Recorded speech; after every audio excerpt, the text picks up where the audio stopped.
என் இனிய தமிழ் நண்பர்களுக்கு துரிசைகரா சுந்தரின் அன்பான வணக்கங்கள். இன்னைக்கு பங்குச்சந்தைகள் எப்படி இருந்தது அப்படின்றத பற்றி பார்ப்போம். குளோபல் கியூஸ் கொஞ்சம் நல்லா இருக்கவே காலையில் மார்க்கெட் நல்லா மேலே ஓப்பன் பண்ணாங்க. ஸோ எப்போல்லாம் மேலே ஓப்பன் பண்ணுறாங்களோ அப்போல்லாம் நம்ம எஃப்ஐஎஸ் இந்த வடிவேலு வச்சு செய்கிற மாதிரி கும்மி அடிப்பாங்க. இன்னைக்கு பேங்க் நிஃப்டி கிட்டத்தட்ட இன்ட்ராடே ஹைலேருந்து 700 பாயிண்ட் கீழே விழுந்தது. Mid gap, small gap, junior Nifty எல்லாமே நல்லா ஓடுது. இன்ஃபேக்ட் நிஃப்டி நேற்று லோ கிட்ட போச்சு. எனக்கு தெரிஞ்சு 23,000 நிஃப்டி உடச்சிட்டதுனால டொமஸ்டிக் இன்ஸ்டியூஷன் சப்போர்ட் பண்ணுவாங்கன்னு நினைக்கிறேன். பொதுவாக மார்க்கெட் கீழே போகும்போது அந்த சைக்கிளிக்கல் ஸ்டாக் சப்போர்ட் பண்ண மாட்டாங்க, ஏன்னா அது இன்னும் தொடர்ந்து கூட விழும். அதனால் பொதுவாக ஐடி, பார்மா, எஃப்எம்சிஜி இந்த 3 இண்டெக்ஸில் தான் பணத்தை முதலீடு பண்ணி மார்க்கெட்டை ஸ்டெபிலைஸ் பண்ண முயற்சி பண்ணுவாங்க. ஸோ ஐடி இண்டஸ்ட்ரி இன்றைக்கி ரொம்ப சூப்பராக இருந்தது. உதாரணத்துக்கு பார்த்திங்கன்னா டிசிஎஸ் கிட்டத்தட்ட ஒரு 100 ரூபாய் மேலே ஏறி இருந்தது. டிசிஎஸ், இன்ஃபோசிஸ், விப்ரோ, டெக் மஹிந்திரா எல்லா ஐடி ஸ்டாக்ஸுமே இன்றைக்கி ரொம்ப நல்லா இருந்தது. இன்றைக்கி அந்த ஐடி ஸ்டாக்ஸ் மட்டும் இல்லைன்னா இன்றைக்கி கண்டிப்பாக மார்க்கெட் ஒரு பெரிய லெவலில் கீழே வந்திருக்கும்.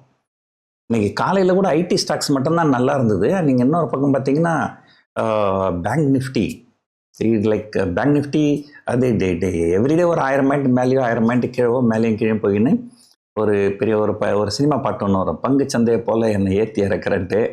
அதுக்காக வானத்துக்கும் பூமிக்குமா ஏற்றி இறக்குறது இந்த பேங்க் நிஃப்டி. கடைசியில் ஒரு 2 மணி இருக்கும். அந்த 2 மணிக்கு ஹெச்டிஎஃப்சி பேங்க் ரிசல்ட் வந்தது. ரிசல்ட்டு கொஞ்சம் நல்லா இருந்தது போல் இருக்குது. அதில் கொஞ்சம் ஒரு ஷார்ட் கவரிங் ஹெச்டிஎஃப்சி பேங்க் மேலே போயிடுச்சு.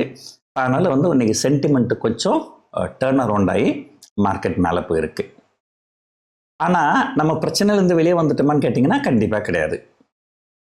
இன்றைக்கி பாருங்கள், எஃப்ஐஐ 4000 கோடிக்கு செல் பண்ணியிருக்கிறாங்க. இன்னையோடு எஃப்ஐஐ செல்லிங் பார்த்திங்கன்னா ஜனவரி மாதம் மட்டுமே 60,000 கோடியை தாண்டிடுச்சு.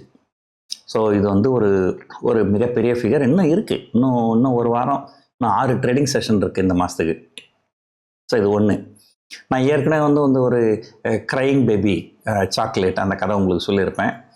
ஸோ இதுக்காக எஃப்ஐ எல்லாம் மனசு மாதிரி இப்போ நிறைய வாங்க ஆரம்பித்து பங்குச்சந்தைகள்லாம் ரொம்ப பெரிய லெவலில் போச்சுன்னா ஃபைனான்ஸ் மினிஸ்டர்லாம் ஒன்றும் செய்ய மாட்டாங்க, நல்ல நாள்லேயே ஒன்றும் செய்ய மாட்டாங்க. ஸோ இப்படி இருந்தால் என்ன பண்ணுவாங்க? ஸோ அதனால் கண்டிப்பாக இந்த பங்குச்சந்தைகள் இந்த எஃப்ஐஐ செல்லிங் ஒரு அளவுக்கு அதிகமாக இருக்குது. ஆனால் அது ஒரு நல்ல விஷயத்தை நோக்கி போகும் அப்படின்னு எதிர்பார்க்கலாம். உங்களுக்கு ஒரு கதை சொல்கிறேன், உங்களுக்கு ஞாபகம் இருக்கும்னு நினைக்கிறேன். 2019 நினைக்கிறேன். ஆமாம், 2019 தான். ஸோ ஃபைனான்ஸ் மினிஸ்டராக வந்தாங்க நிர்மலா சீதாராமன். எஃபிஐக்கெல்லாம் நாங்கள் டேக்ஸ், இந்த foreign portfolio investors, foreign institutional இன்வெஸ்டர்னு சொல்லுவாங்க. முன்னே இப்போ ஃபாரின் போர்ட்ஃபோலியோ இன்வெஸ்டர்னு சொல்கிறாங்க. அவங்களெல்லாம் அதை டேக்ஸ் போட போகிறேன்னு சொன்னாங்க. அவ்வளோதான், எஃப்ஐஐ கோவப்பட்டு கண்ட மெனிக்கு ஸ்டாக்ஸை விற்று தள்ளினானுங்க. ஸோ அப்போ என்ன பண்ணுறது, ஒரு ஸ்டேஜில் என்ன பண்ணுறது, இவங்க இந்த எஃப்ஐஐ செல்லிங் எப்படி நிறுத்துறதுன்னு ஒன்றும் புரியல. திடீர்னு ஒரு நாள் என்ன பண்ணாங்க, நாங்கள் அந்த எஃபிஐக்கெலாம் அந்த டேக்ஸ்லாம் கிடையாது, ஒன்று.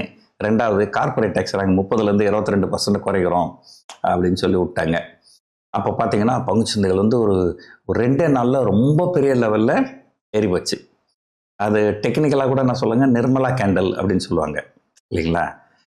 ஆனால் அப்போ எஃப்ஐஐ எவ்வளோ செல் பண்ணாங்களோ அதை போல் கிட்டத்தட்ட 6 மடங்கு செல் பண்ணியிருக்கிறானுங்க இப்போ எஃப்ஐஐ இந்த கடந்த ஒரு வருஷத்தில். ஸோ அப்போது அந்த அனௌன்ஸ் பண்ண அந்த தேதியிலேருந்து இவங்க நிர்மலா கேண்டல் அந்த பீரியட் வரைக்கும் ஒரு 3 மாதம் இருக்கும்னு நினைக்கிறேன். அந்த 3 மாதத்தில் எவ்வளோ செல் பண்ணாங்களோ அதை விட அதிகமான செல்லிங் இப்போ இந்த ஒரு மாதத்தில் பண்ணியிருக்கிறாங்க. ஸோ இப்போ முதல் கேள்வி, இந்த எஃப்ஐஐ செல்லிங்கை எப்படியாவது தடுத்து நிறுத்தணும் அப்படிங்கிற ஒரு எண்ணம் கவர்மெண்ட்டுக்கு வருமா? அப்படி வந்ததுன்னு சொன்னால் ஏதாவது ஒரு டிராஸ்டிக்காக பட்ஜெட் அன்னைக்கு பண்ணுவாங்க, பங்குச்சந்தை மார்க்கெட் ரெக்கவர் ஆகும் இல்லைங்களா. ஸோ ஆனால் இப்போதைக்கு நிறைய வித்தியாசம் இருக்குது. ஆனால் அப்போல்லாம் அந்த ரீட்டைல் பீப்புளெலாம் பங்குச்சந்தையில் அதிகமாக இல்லை. ஆனால் இப்போ என்ன பண்ணாங்க, ரீட்டைல் பீப்புள் பணத்தை கொட்டுன்னு கொட்டுறாங்க. யார் சொன்னாலும் கேட்குறது இல்லை. யாரை கேட்டாலும் சார் மிட் கேப் இண்டெக்ஸில் தான் சார் போடணும், ஸ்மால் கேப் இண்டெக்ஸில் தான் சார் போடணும். ஏன்னா கடந்த 2 வருஷமாக மிட் கேப் இண்டெக்ஸும் ஸ்மால் கேப் இண்டெக்ஸும் ரொம்ப அதீதமான ரிட்டர்ன் கொடுத்துருக்குது. எல்லாரும் பணத்தை அதில் வந்து கொட்டுறாங்க. ஆனால் இப்போ தான் மிட் கேப் ஸ்மால் கேப்லாம் கொஞ்சம் கரெக்ஷனே ஆக ஆரம்பிச்சிருக்குது. இது வந்து ஒரு பிகினிங் ஆஃப் த ஸ்டோரி தான். இன்னும் இப்போ பெரிய லெவலில் மிட் கேப் ஸ்மால் கேப்பில் கரெக்ஷன் இருக்கும் அப்படின்ட்டு தான் நான் எதிர்பார்க்குறேன். ஆனால் கண்டிப்பாக வந்து லார்ஜ் கேப் வந்து ஒரு நல்ல வேல்யூவேஷனில் இருக்குது. ஸோ அப்படின்னு தான் சொல்லணும். ஸோ பார்ப்போம். 2013 நடந்த மாதிரி ஒன்று, 2019 நிர்மலா கேண்டல் நடந்த மாதிரி ஒன்று, இந்த க்ரைங் பேபிக்கு தான் சாக்லேட் கிடைக்கும். ஸோ இதெல்லாம் வச்சு பார்க்கும்போது ஒன்று மட்டும் என்னால் சொல்ல முடியும். பட்ஜெட் வந்து it is going to be make or break for our markets. நல்ல வேலை அன்னைக்கு பங்குச்சந்தையும் ஃபங்க்ஷன் ஆகுது. சனிக்கிழமை இருந்தாலுமே அன்னைக்கு பங்குச்சந்தைகள் நடக்குது.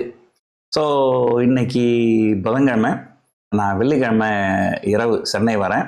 சனி ஞாயிறு சென்னையில் ஒர்க் ஷாப் முடிச்சுட்டு நான் திங்கக்கிழமை திரும்ப துபாய்க்கு வந்துடுறேன். ஸோ ஒர்க் ஷாப் யாராவது அட்டன் பண்ணணும் அப்படின்னு இன்ட்ரெஸ்ட் இருந்தால் எங்கள் ஆஃபீஸை காண்டாக்ட் பண்ணுங்கள். ஏதோ 1-2 சீட்டு காலி இருக்கும்னு நினைக்கிறேன். அது ஆஃபீஸை கேட்டால் தான் தெரியும்.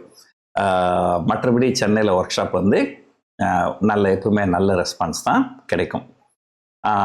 ஏன்னா வந்து எல்லாருக்குமே தெரியும், நான் வந்து கொஞ்சம் லோ ரிஸ்க்காக தான் நான் சொல்லிக் கொடுப்பேன். ஒரு ஹை ரிஸ்க் ஸ்ட்ராட்டஜிஸ்லாம் நான் சொல்லிக் கொடுக்க மாட்டேன் அப்படிங்கிறது நிறைய பேருக்கு தெரியும். ஸோ பார்ப்போம் நாளைக்கு என்ன நடக்க போகுது பங்குச்சந்தைகள் அப்படின்ட்டு. இன்றைக்கி வந்து ஒரு பங்குச்சந்தைகள் கொஞ்சம் ரெக்கவரமாக இருக்குது.